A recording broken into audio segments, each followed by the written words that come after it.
शंतनू, पेशव्यांनी मराठ्यांचे आरमार बुडवले हे खरे आहे का?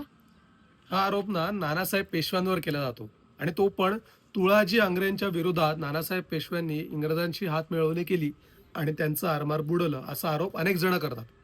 पण ह्या आरमार बुडवल्यानंतर नेमकं काय झालं हे कोणालाच माहिती नाही. तुळाजी आंग्र्यांच्या नंतर आरमार काढून घेतल्यानंतर काही वर्ष नानासाहेब पेशव्यांनी ते स्वतः चालवलं आणि त्यानंतर विजयदुर्गच्या इथे धुळप नावाच्या एका सरदार घराण्याची आरमार प्रमुख म्हणून नेमणूक केली. पुढे सुमारे 40 वर्ष या धुळपांनी मराठ्यांचं आरमार सांभाळलं आणि नुसतं सांभाळलंच नाही, तर मराठ्यांच्या आरमाराच्या मोहिमा उत्तरेत आणि दक्षिणेत काढल्या. जर आरमार बुडवलं असतं, तर हे धुळपांकडे आरमार राहिलं असतं का? हा प्रश्न प्रत्येकाने विचारायला पाहिजे.